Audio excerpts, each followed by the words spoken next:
Hey, what's up, listener? Listen, I am super excited, like on cloud nine right now, because we just wrapped up our very first 30-day vegan, salt, oil, and sugar-free challenge, and the results have been amazing. Weight loss, lower blood pressure, lower cholesterol, high energy, overcoming food addictions, making exercise a non-negotiable, taste buds changing. We have people in the challenge saying, I'm never going back. I can't believe I feel this good. And so I'm here to share with you that we're going to keep the party going. We just opened up enrollment for our signature plant-based coaching program, Farm to Table. This is our 3-month coaching program for individuals just like yourself who may be experiencing chronic health challenges and you want to take a whole food plant-based approach to combating them. This is your opportunity to get the coaching, community, and curriculum that you need to finally put some things in remission, to finally become the most optimal version of yourself so that you can live a life of radical obedience. If you're interested in learning more about Farm to Table, what to expect, all you have to do is click the link in the show notes. We've been facilitating this program since 2016, so we have a ton of testimonials, videos, content for you to read so you can know exactly what to expect when you get inside. Enrollment is only open for a limited time. So come get this health. So some of us, we're just like, I'm not reaching my health goals. I don't know. What am I not eating? What should I be eating? Lisa, what's a superfood? What's the, like, if there was one tip, or if there was one thing you would have me stop eating, what would it be? If there was one thing you would have me start eating, what would it be? What's the best exercise to do? What time should I be doing it? Like, yeah, all of that is cool. But there are things outside of the kitchen and the gym that plays a huge, not a minute, not a small, not a minor, but a huge role in your health. And so there's one crucial element that I believe people have historically ignored and not considered when it comes to reaching their health goals, because we have been taught that health is like this really monolithic thing that's just really about diet and exercise. Just because someone can live with a disease doesn't mean they should. The overwhelming majority of prescriptions written today are written to treat lifestyle disease. Lifestyle disease is defined as conditions which can be attributed to the way in which a person lives. This includes things like physical activity, drinking, smoking, stress, the quality of our social connections, sleep, purposeful and professional alignment, and of course, our diet. But what if there was an alternative?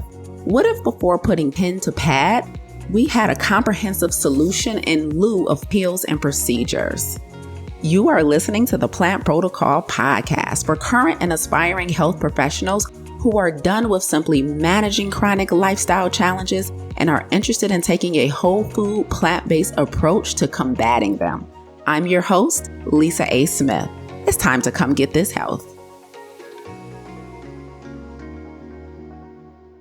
So you guys all, I'm sure know, many of you know, that we're currently at the Plant Protocol doing a 30-day vegan, salt, oil, and sugar-free challenge. And when we were putting together the protocol, when I was putting together the protocol for the challenge, you know, the things that we wanted the challenge to do and the things we wanted the challengers to avoid throughout this 30 days, you know, I was really thinking, I wanted to make sure that I wasn't thinking too narrow. And what I mean by that is when people are trying to get healthy, historically, what most of us have done is we like to micromanage our diet and our exercise when it's time to get healthy. And so I know that most people, when they're entering some type of health challenge, when they're entering some type of protocol, when they're hiring some type of health or fitness coach, they're expecting the diet and the exercise to be part of the program, right? That's like the low-hanging fruit. That's what we do, right?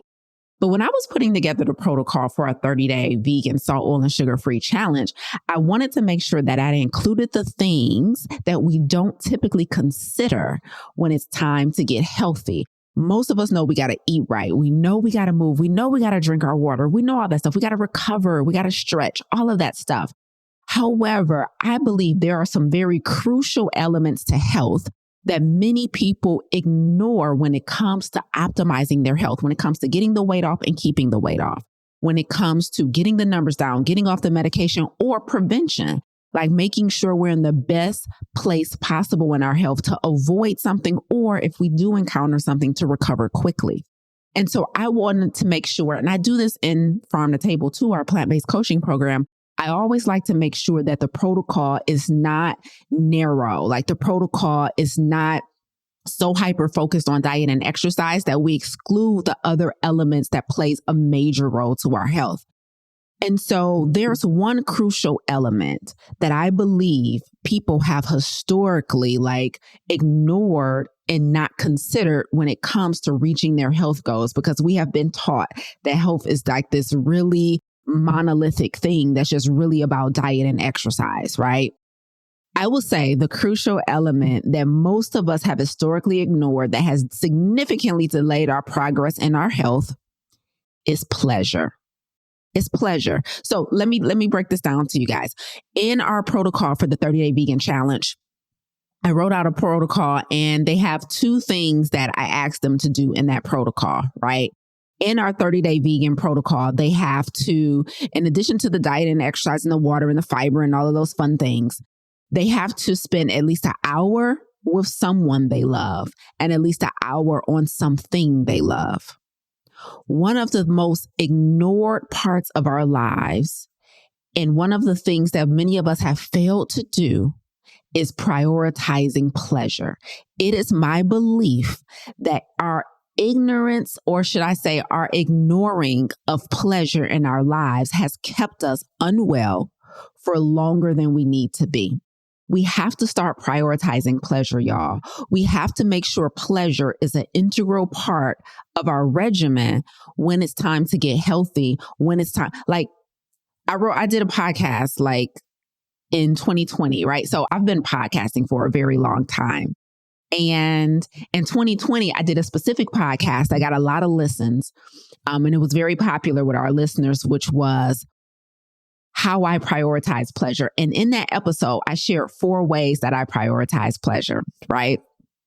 And people love that episode because I gave them a perspective that they never considered, like prioritizing pleasure. No, life is all, because people be taking life real serious, right? No, life is all about working and responsibilities and paying the bills and do the things you're supposed to do and being a good steward of your money and your time and your energy and your gifts. And life is all about getting better and personal development and growth and going after it. And life is, and it's everything so serious and everything is so responsible. And all this, it's once we start adulting, we just stay adulting, right?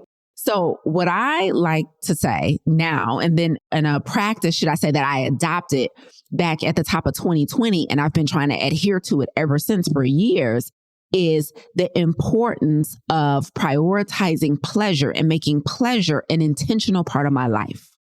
So part of the reason that I asked our challengers, we have over 680 people registered for the challenge that we're doing right now. We have we literally just last night or this morning, I don't know when it happened, we have approached 906 people in this Facebook group, our challenge Facebook group, which again, that happened in 17 days. In 17 days, we have gathered 900 people who are interested in health, right? And specifically taking a plant-based approach to health, which I am just so happy about.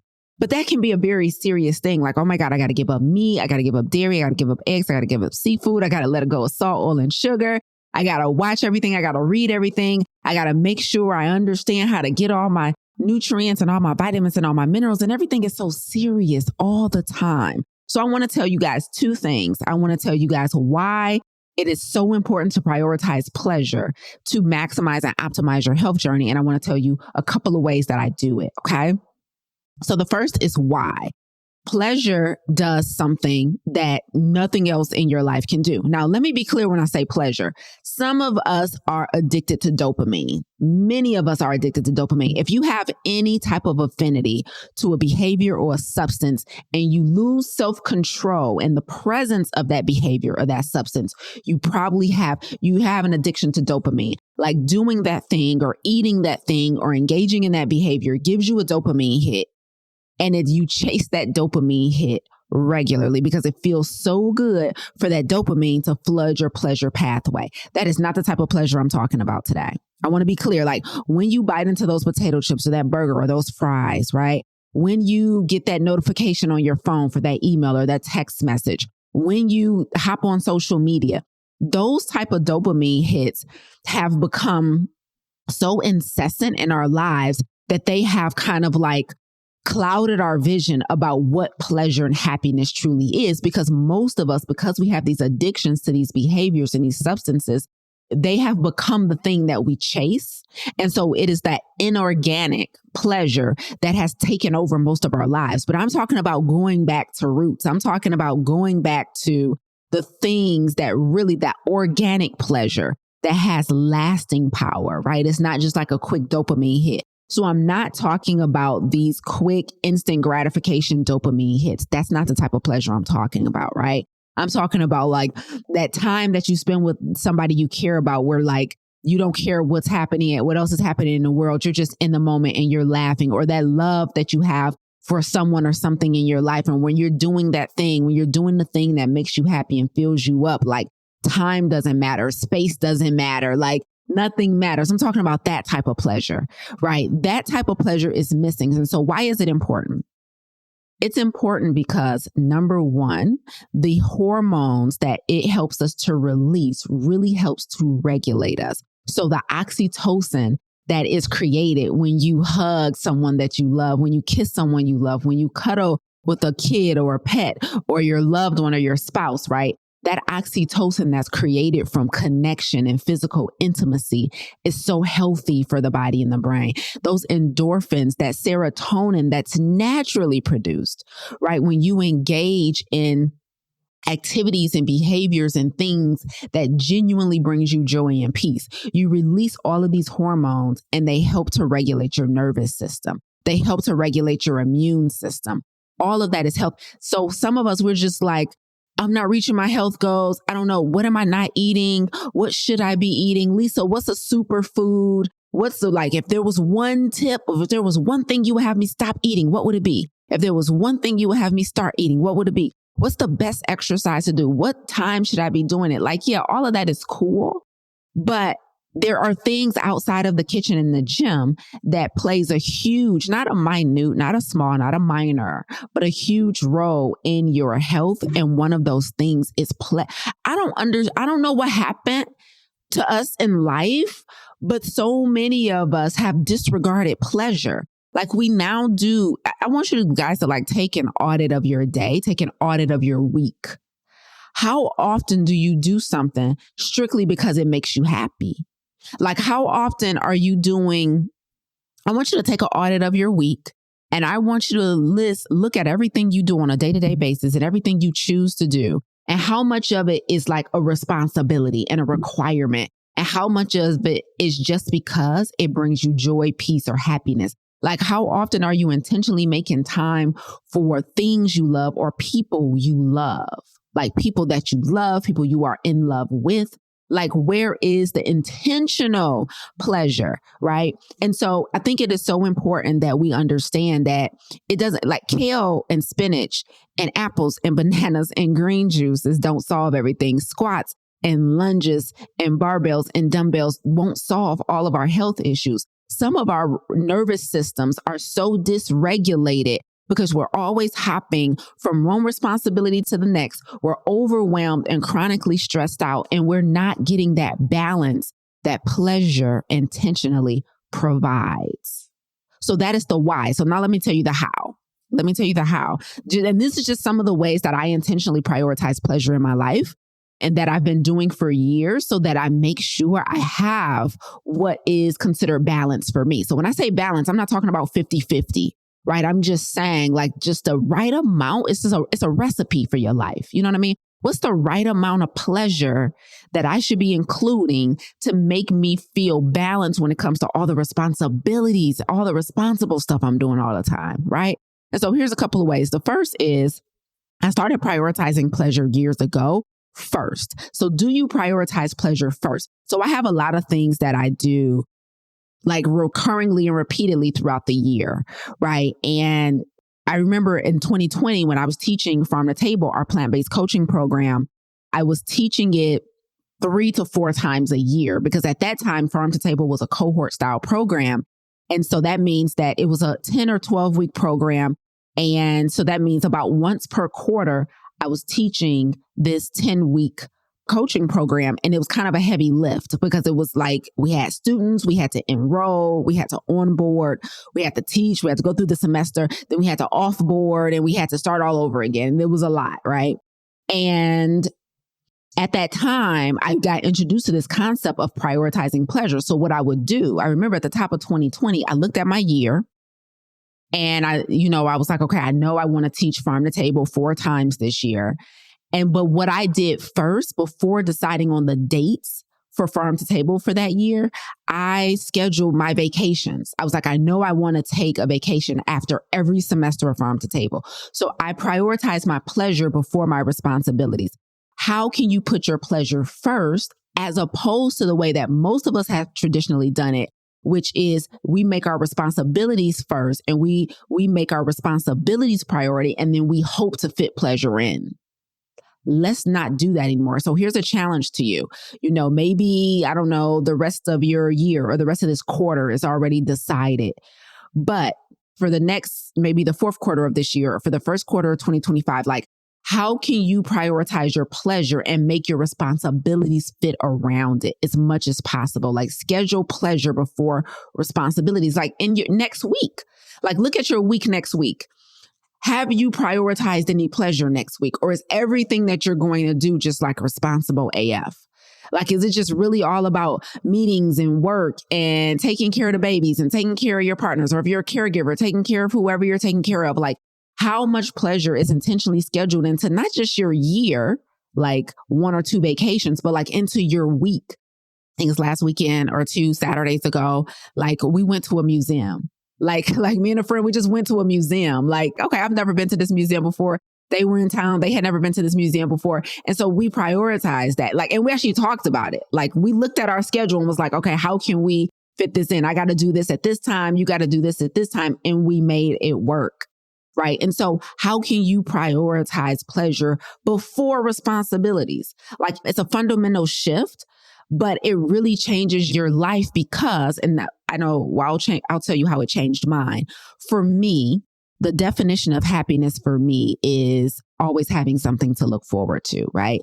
And it's also still finding joy in things that I do repeatedly. So I have 2 or 3 definitions of happiness, but the one that's relevant in this conversation is, for me, joy or happiness is always having something to look forward to. And so the only way I can ensure that is I have to be intentional about creating things to look forward to.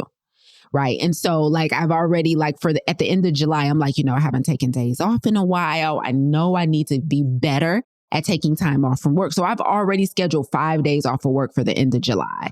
July 20th to the 25th, I got to literally fly out of town, I think on the 25th. So I probably should do the 19th to the 24th. But I've already blocked that time off on my schedule, on my calendar for the end of July. How can we intentionally prioritize pleasure? Pleasure is missing from your health regimen. Pleasure is missing from a lot of you guys because so many of us, we get these short-term dopamine hits from social media and from food and from substances and from gossiping and from scrolling, that we are confusing those little brief inorganic moments of happiness. We're confusing them with what really matters, which is our organic, more drawn out, intentional moments of happiness and pleasure. So that's the first way, is I prioritize pleasure over responsibilities as often as possible. So that could look like scheduling vacations and time away, a year in advance, or it can look like looking at my upcoming week and saying, okay, you know what? I don't have a dinner with a friend on here. I don't have outing on here. I don't have just time off to sit around my house and do nothing intentionally. What makes you happy? I literally looked at the weather for this week. And the weather here is going to be hot AF, right? It's in the 90s every day. And so I'm okay, I got a sun allergy. It's going to be hot AF. I know I can't go outside for the overwhelming majority of the day. So for me, I'm for this week, literally my plan was, because I like being outside, it's okay, I literally scheduled my week so that every day this week I could go outside at 7 a.m. in the morning so that I beat the sun but then I don't, get cabin fever. So I prioritize pleasure. For me, walking by the water, being outside, being in nature, by the grass and the greenery and seeing people, even though I don't talk to them, makes me happy, right? And so I prioritize such as that small little bit of pleasure this week by making sure I knew the weather. Because usually I would go outside in the evening, but I'm like 7 p.m. It's still going to be 90 degrees. That's too hot for me. I don't want to get a heat rash. So let me go out at 7 a.m. Right. So I prioritize pleasure for the week. And then I was so mad, y'all, because then I woke up this morning. It's literally pouring rain. So I couldn't go this morning. So I had to go to the gym just regular this morning because it was like pouring rain. I'm like, that wasn't on the forecast. But how do you prioritize pleasure? So that's one way that I do it. I prioritize it over everything. Okay. Now, the second way that you can prioritize pleasure in your life to enhance your immune system, enhance and regulate your nervous system so that you can get healthy quicker is by being in service to others. Being in service really brings a lot of pleasure to us. Number one, it really helps us to get out of our own way and out of our own head. Like a lot of times, especially if we got stuff in our life that we're just like unhappy about in this season, some of us have a tendency to get overconsumed with our own issues and our challenges and what we perceive as problems, right? Because by the way, like problems and stress is almost always our perception of the circumstance, not the circumstance itself. It's just our perception of our circumstance. But that's another conversation. So how can we be in service? A lot of times, like organic pleasure. Like if you want a real organic dopamine hit that like really can serve you at a high level as opposed to like potato chips and like reality TV, try being in service to somebody and try being in service to someone in something that you are struggling with yourself or something that you have mastered. So make it relevant to you. Like you have mastery over something that somebody else is struggling with. How can you be in service? Or you're actually struggling with something and you're so overconsumed by how to get out of your own circumstance. Find someone who's having the exact same challenge and help them with that. Like it is so, being in service is so cathartic and so healing. And many of you guys know this intellectually. I know I'm talking to really smart people. So you guys know this intellectually, but as far as putting it in practice, how can you be in service to other people intentionally? Just like you want to prioritize pleasure, prioritize service. So how can you schedule service in this week or next month or next quarter? How can you, like for me, being in service now, I'll admit this comes really easy for me because I have mastery in a skill set that a crap ton of people need.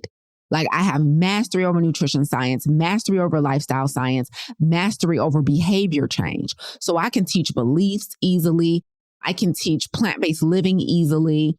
I can teach entrepreneurship pretty easily. And so I have mastery over subjects that are really, really needed and in demand. So it is nothing for me to just be like, give away some time. Like I did it recently. I was teaching entrepreneurship. I was teaching coaching. I was teaching a lesson to these group of coaches. And I offered like an assessment to them to help with their coaching business. And then I was like, and you know what? At the end of the assessment, just book a private call with me, 20, 30 minutes, and let's dissect your assessment.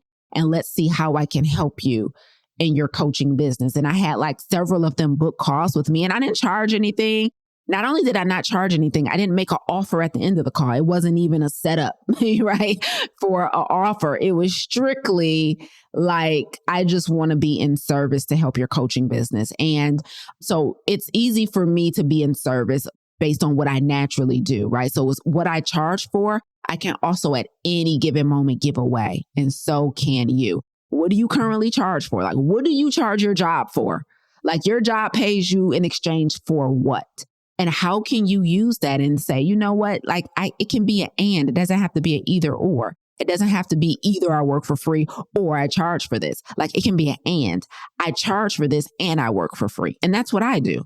I charge for health coaching. I charge for business coaching. I charge for personal development and I do it for free. I do, right? It doesn't have to be like, oh my God, once you monetize something, you never do it for free again. So how can you be in service? That brings so much pleasure. Y'all already know this. We know being in service It's so mutually beneficial. We try to make it like it shouldn't be. Like, no, I just help for the sake of helping. And it's a completely selfless act. It's not. Being in service is not a completely selfless act. So once we all admit that, we can get more pleasure out of it by admitting that it makes us feel good to do good. I don't understand why that's so bad to say, but it makes us feel good to do good. Like, we're not supposed to tell anybody. I get it, but sometimes the story makes sense for the lesson you teaching. Okay. So I'm in service all the time and it makes me feel good. And again, you get that healthy dose of oxytocin and dopamine, right? As opposed to that unhealthy dose when it comes from engaging in self-destructive pleasure-seeking behaviors like bad eating and all of that stuff, right? But you get a healthy dose of those hormones, of those neurotransmitters, and it really helps to regulate nervous system. It really helps to raise your vibrational frequency. And all of those are healing modalities, okay? Now, let me tell you the next one. I only have two more ways that we're going to get out of here. So another way that I prioritize pleasure, some of you guys need to hear this one, and it's going to be the number one for you. For many of you, especially those of you who are currently disobedient in your life, pleasure for you, the majority of the pleasure for you is not going to come from starting something. Okay, from starting to do something like start being in service, start prioritizing pleasure on your calendar first. For those of you, especially those of you who are disobedient, the overwhelming amount of pleasure in your life in this season for you is going to come from you stopping something. Lean in if you're disobedient in your life right now and you know you're disobedient. Your pleasure can come quickly by stopping something you're currently doing. All pleasure doesn't come from doing something like going to a museum or making dinner time with a good friend. For some of you, your pleasure is going to come from stopping something. Stop all that disobedience. Like, create the exit strategy from the thing you're being disobedient in, right? For many of you, your pleasure will come when you stop being disobedient, right? When you stop engaging, like when you stop doing a thing that you have lost interest in a long time ago. I had a student right now. She's in my mastermind, my personal development mastermind. But last year, she was in my mastermind last year too. And one of the things we were working on for her last year is she had kind of outgrown her place in ministry at her church. And it was killing her a little bit, but it felt like the right thing to keep doing because it's ministry.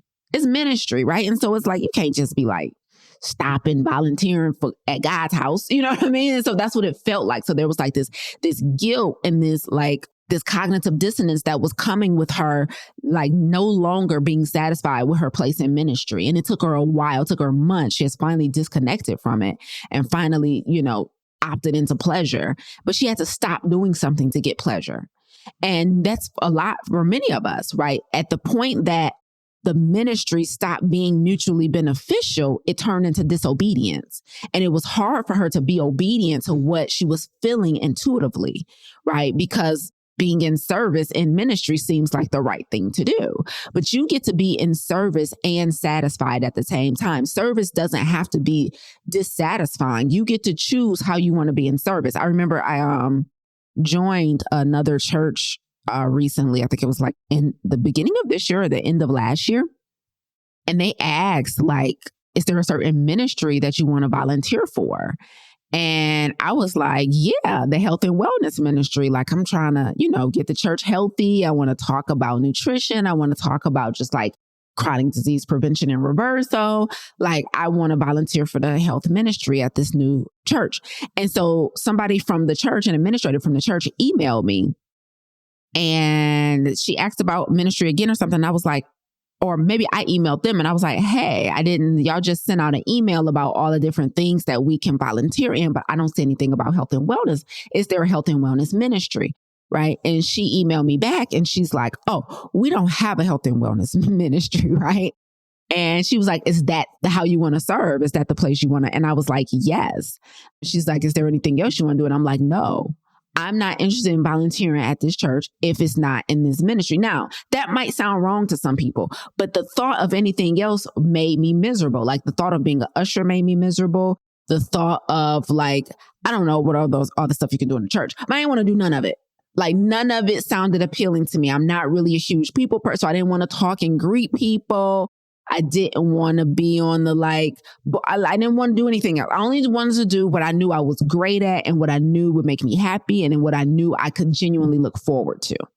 Right. And that's one of the ways you prioritize pleasure, by literally prioritize, like even in service, you get to choose. Even in service, you get to choose. Right. So some of us need to stop doing certain things in order to get pleasure out of our lives. Pleasure, or the lack thereof, is keeping a lot of us sick. A lot of us. Right. And so we're like, everything is diet and exercise with our health. It's not.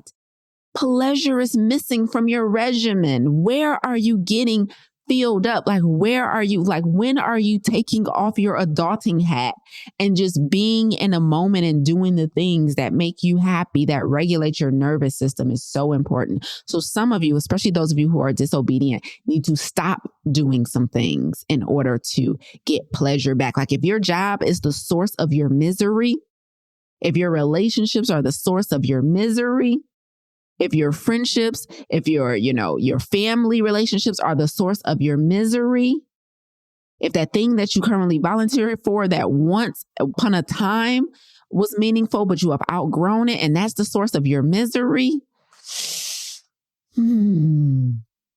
If you're avoiding a tough conversation and that's the source of your misery, stop avoiding a tough conversation. Some of y'all need to stop doing some things, and you will find more pleasure. You will extract more joy out of life. Okay.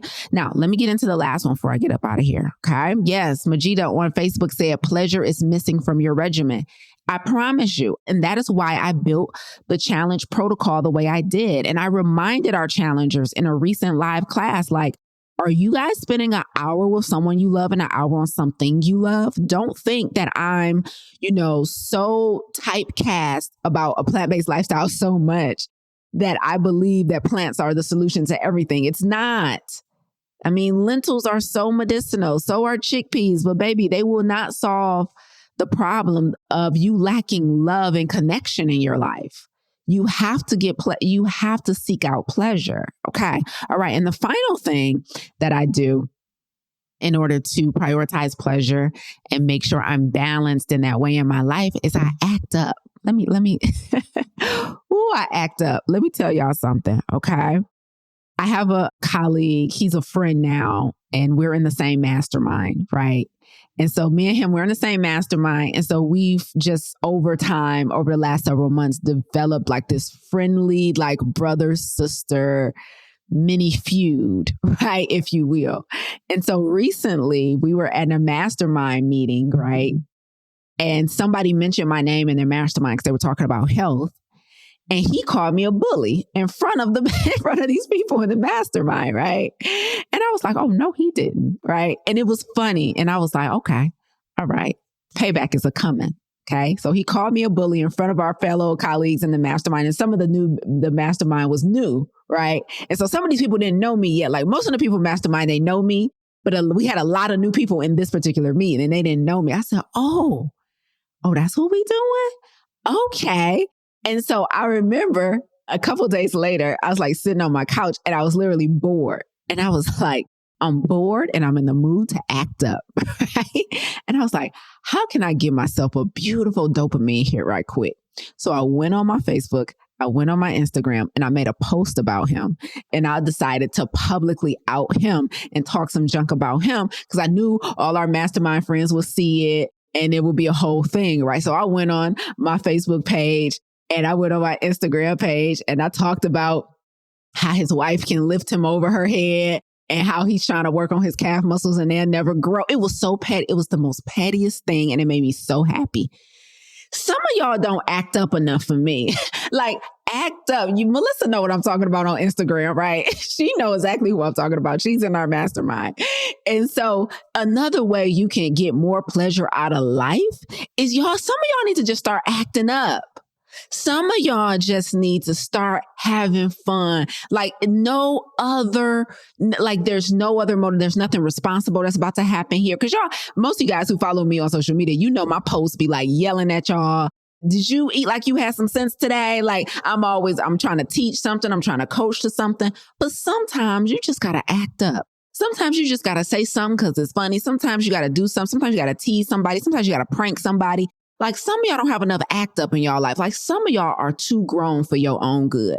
Everything don't have to be responsible. Everything don't have to be serious. When's the last time you just acted up? Like if you ever just got with a girlfriend and just didn't, when's the last time you just decided not to act your age? Right. And it's so fun having this feud with him because we're both like super similar, like in our personalities, but even like in our intellect and our seriousness. Like we're so we have so much in common. We're such the same in that way. And so for me to pull him out of his character and get him to acting up, him pulled me out of my character and I got to acting up, right? And it's just like, when's the last time you just picked on somebody that you love? Just like, been childish. Like I be so childish sometimes with my friends, like around the house, running, acting goofy. Like, why y'all ain't acting up? Do you understand the pleasure in just being goofy? Like I was talking to my best friend recently. So I was over her house recently, just a couple of days ago, right? Because pleasure. And we were talking about how goofy we were, but how goofy is not what we lead with, right? So most people, one of the things I have heard historically for in my career and just in my life from many people across many different areas of my life is how intimidating I am, right? So people think I'm really intimidating and I don't care, right? I embrace it. And there was a brief moment in my life where I tried to change it. Like, oh, I don't want to be intimidated. Now I just don't care. I'm like, bro, that's a you problem, not a me problem. I can't help that all this mastery and all this greatness is upon you. You know what I mean? Like, what you want me to do? Okay. So move your seat if you're intimidated. I don't know what else to tell you. Just don't sit at my table. But there was a time I tried to change it, right? And so what happens is that's usually what leads when people meet me, when they hear me, right? It's like, she's so intimidating, she's so confident, whatever. And it's all true. Like, it's true. And I'm like, oh, well. So it usually takes a certain level of intimacy before people know how goofy I am, right? Like people don't know how much I act up.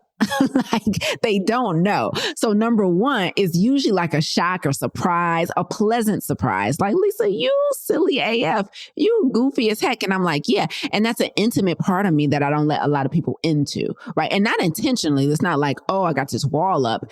It's just that that's not how I lead when I'm developing relationships with people. It's just not naturally. That's just not what I lead with. And so my goofiness is usually reserved, right, for a certain ecosystem or once our relationship gets to a certain level. And then it's like, I don't even know who you are, right? And so when people experience that goofiness, like it's a big deal and it's meaningful for me because it means I've really let you in, right? And so the act up, me and my best friend were talking and she was talking about she's exactly like me. Like her goofiness is not revealed on the first date, right?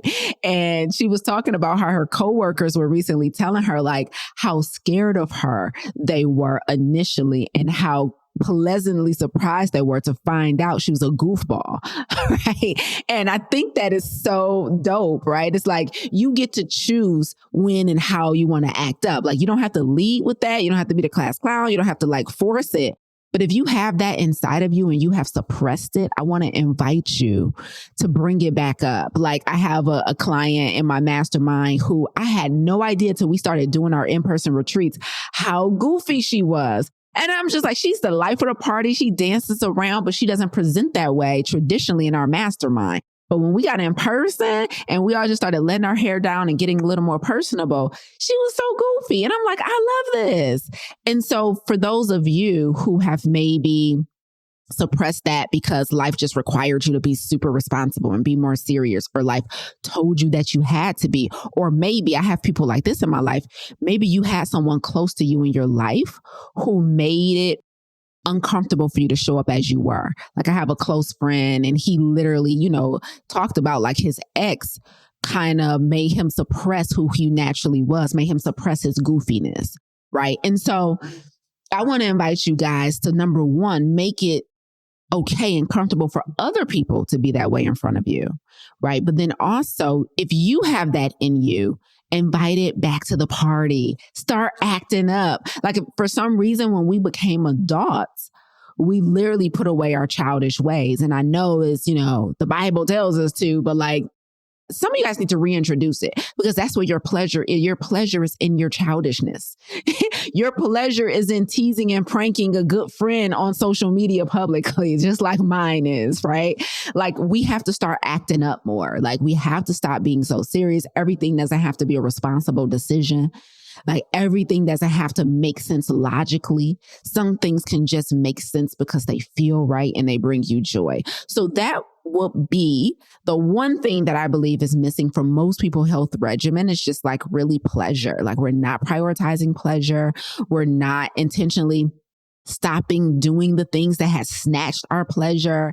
Right? The things that are bringing you the most misery, the most grief, the most unhappiness, the things that you dread, the things that you're doing where you watch the clock. I want you to formulate a plan and get those things out of your life as quickly as possible. If you have to watch the clock the whole time you're doing it, it's usually a good indicator that there needs to be an exit strategy. And even if that's a workout, like if the type of workout you're doing forces you to watch the clock the whole time, you're not getting enough pleasure out of it. If your job, all you're doing is looking at the clock the entire time, you're not getting enough pleasure out of it, right? If spending time with that person, if those people or volunteering in that role feels so obligatory that you have to watch the clock the whole time, you're not getting enough pleasure out of it. And so I invite you to create an exit strategy from the things that are diminishing your pleasure in life, because it is causing your nervous system to be overactive. It's compromising your immune system. It's keeping that weight on you. It's keeping your blood pressure high. It is doing you a disservice when it comes to your health goals. Okay. So for many of us, that's what's missing in our journey. It's pleasure. It's more pleasure. It's lots of pleasure. It's prioritizing pleasure. And so I hope the tips that I personally use in my life have helped you today, so that you can get more pleasure back. You can lean more into obedience here, and you can start seeing things change in your health permanently once and for all. Because what happens when we micromanage diet and exercise when it comes to our health is we actually can get results. And that's what fools us into thinking that that's the strategy. The fact that we can get results by only micromanaging diet and exercise kind of fools us into believing that diet and exercise are the only thing that need to be micromanaged. Because you can lose some weight, right? Your numbers can go down. You can start feeling slightly better. But the question is, can I sustain the result? And if you're not sustaining the results of micromanaging your diet and exercise, and that usually means there's some pieces that are missing. If you find the weight eventually comes back on, if you find you keep turning back to emotional eating, even though you were able to discipline yourself for a 30-day challenge, if you find you keep reverting back to the things that caused you to be unwell, then you need to start looking outside of the gym and outside of the kitchen. And one of those places to look is, am I prioritizing pleasure in my life? Do I seek out pleasurable experiences? Do I intentionally engage in pleasurable experiences? Like, is this something that I have made a big deal for me, or am I just adulting all the damn time? Like, let it go. Y'all got to start acting up. Y'all got to start acting up. Go be petty today. That's my best advice. Go be petty on somebody today. Like, go tickle somebody today. I don't know. Just go act up and watch how it changes things. Okay. That's it. And that's all for me. Listen, the Plant Protocol 30-day vegan salt, oil, and sugar-free challenge is fully underway, y'all. We just reached our halfway mark on June 15th. And so now we're like riding out these final couple of weeks. I can't even believe, like, the results are phenomenal. So if you guys are not in my 30-day vegan challenge, first of all, we got a Facebook group with over 900 people in less than a month. Okay.